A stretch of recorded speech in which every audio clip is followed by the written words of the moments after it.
Thomas Soto. Lui aussi est chez lui, ici à Europe 1, c'est Dany Cohn-Bendit. Bonjour Dany. Bonjour Thomas. Les deux plus hauts magistrats du pays ont donc été reçus en urgence à l'Élysée hier soir. Il s'agissait pour François Hollande d'essayer d'éteindre l'incendie qu'il a allumé lui-même en se confiant aux journalistes Gérard Davet et Fabrice Lhomme et en attaquant la lâcheté de l'institution judiciaire. Dany, ça en devient gênant là, non, à la longue? Alors écoutez Thomas, pour une fois j'ai réfléchi, longuement réfléchi. Bravo. Et je vous dirais c'est intriguant.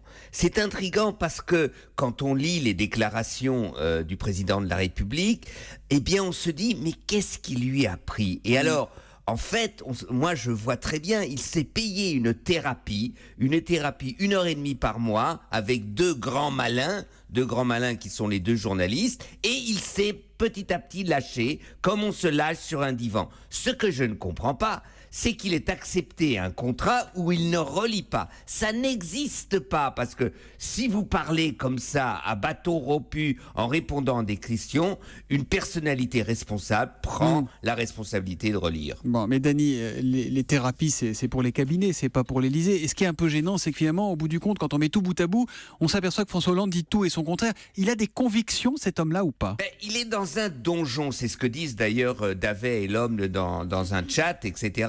Il est dans un donjon, les journalistes sont des passerelles. Oui, il est la personnalité qui cherche le point cardinal du moment. Donc il vous explique, je suis contre la déchéance nationale, mais si la déchéance nationale peut rassembler les Français, eh bien je fais quelque chose qui est contre ce que je veux, mais ça rassemblera. Donc il dit, voilà, et c'est ça. Alors c'est incompréhensible, parce qu'il n'y a jamais le point cardinal du moment, mais c'est ça qu'il essaye de faire en tant que président. Mais après, il va faire quoi? Il va recevoir les joueurs de l'équipe de France de foot qu'il a quasiment traité de débiles. Il va recevoir Valérie Trierweiler pour qu'elle arrête de balancer publiquement leurs textos. Et puis il va recevoir les Sandans. C'est quoi la suite? Non, il va continuer à voir des journalistes qui sont sa passerelle de son donjon. Il est enfermé à l'Élysée.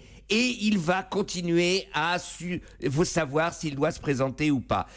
Maintenant, tout ce qu'il va faire ces derniers, c'est pas de parler, mais essayer de tirer les vers du nez des personnes qu'il rencontrera pour savoir s'il va se présenter ou pas. Dany, vous qui détenez le ministère de la parole en quelque sorte, vous qui le connaissez bien, François Hollande, vous lui dites quoi? Vous lui dites tais-toi?